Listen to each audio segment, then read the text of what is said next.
What's up? During the last few days, a few things have happened, and I am finally given some free time, so I am able to be back here.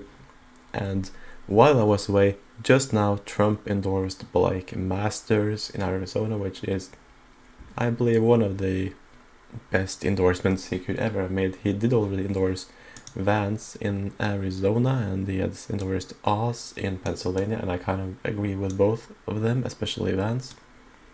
And of course, also now Oz is the nominee in Pennsylvania because he was called by Tim McCormick, who conceded.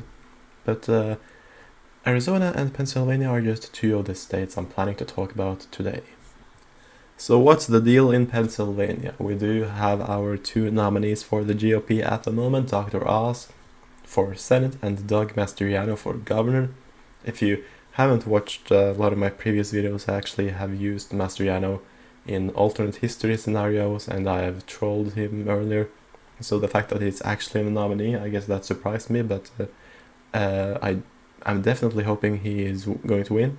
He's better on the issues than Oz, but Oz is more electable. So this is sort of my current prediction that Mastriano will really struggle to win, sort of 50-50, while Oz will run far ahead and probably beat Fetterman by 4 to 5 points.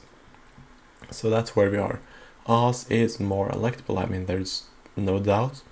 But if Mastriano wins, that would be a huge thing. It would be an earthquake. I mean, it would suck for the Democrats, but it would mean a lot, to put it mildly. The next state I am going to talk about, let's see, Georgia. So Georgia, it's sort of opposite. Brian Kemp is the governor, and I believe that he is going to win by a bigger margin than Herschel Walker, and this is sort of the same as what the polls are showing. Brian Kemp, I was cheering for Purdue in the primary because Kemp did some awful decisions. He appointed Loeffler while he should have gone for someone like Collins or Rob Woodall. And of course there was the election stuff, which I think, like, meh, it's hard to say what would be the right thing to do there. But he came out of the primary very strong, surprisingly strong, and he is probably going to win by 5 points or more in this environment. And then you have Herschel Walker, who is not really jumping ahead against Warnock, which I think is bad. I mean, most Republicans should, because Warnock is just awful. The only reason I still think Walker is going to win is because Warnock is such a terrible candidate. Now, Kemp is also running against a terrible candidate, but I guess the big difference is incumbency. It's probably incumbency, it's the difference. Okay, moving on. In the state of Ohio, you have, of course, Mike DeWine, the incumbent again, running for a second term, and you have J.D. Vance in the Senate race going off against Tim Ryan. Now, unlike many, I don't think that Tim Ryan is actually a bad candidate. I think that among Democrats, he's like the top 10% best, while you can say that Joe Manchin is top 1%. But Tim Ryan, yeah, he's probably still going to lose, but considering he is quite moderate and already the incumbent, Mike DeWine is probably going to do like John Kasich or Rob Portman and win by a huge margin, like 20 points, could be even more. And J.D. Vance is also going to win by a quite solid margin, but not the same as DeWine. Yeah, so that is where I stand right now. Of course, I like J.D. Vance a lot more when it comes to the issues, but it is what it is. Another very good endorsement by Trump, by the way. And then we have Wisconsin. Wisconsin is an interesting one. Ron Johnson is the only sort of a vulnerable Republican who is actually running for re-election this year. Many say that he's sort of a mixture of the Trumpism and the Tea Party, and I kind of agree. And I think that he will win by like 6 or 7 points. I have it at 7 right now. Obviously, when Mandela Barnes' campaign released a poll that had him tied with Johnson, that was sort of a major achievement, so they had to do that. And that just says to how screwed the Democrats are in this race. They did an internal Democratic poll, and it is having the two candidates tied. Anyway, Rebecca Kleefisch, I think she's a good candidate. I'm actually very positive about her, and the reason I only have her winning by 3 is because Tony Evers is the incumbent. He is the incumbent after all, and she might not have the same name recognition as Ron Johnson. Alright, let's go to Arizona. Blake Masters, the myth, the man, the legend, and Carrie Lake, who I also, believe is going to be the nominee. I believe that these two are going to be the most likely people to be nominated.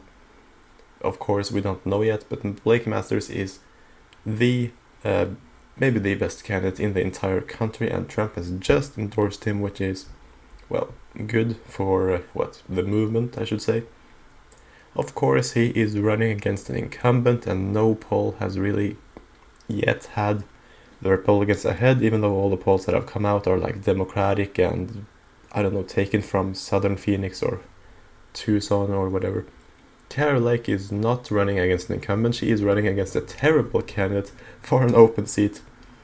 And by terrible candidate, of course, I'm talking about Katie Hobbs, who, if she wins, then the good thing is that all the people will stop moving to Arizona and they will start leaving Arizona, and then it will maybe again become a red state. Screw that. We don't know if these people are going to be the nominees, but hey, just check it. Okay, so Nevada, this is an exciting one. You know, I have doubts about someone like Oz because of his stances on issues, about Mastriano because of his electability. Now, I don't have any doubts at all about Laxalt. I am completely devoted and I'm passionate about electing Laxalt, probably more than any other Senate flip in the country this cycle. Yeah. This is for me the most important one that I really hope is going red. I have him winning by 3 points now against Cortez Masto, who, while she is the incumbent, it is sort of not going to be a very good year for Democrats, and polling often overestimates Republicans in Nevada, so I don't think that the Republicans will overperform the current polls that much, at least.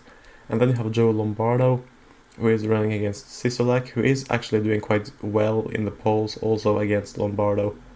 Of course, the big shocker here is that Lombardo is easily beating out Heller. Heller is among many Senate candidates from 2018 and 2020 who failed at getting the nomination for governor this year.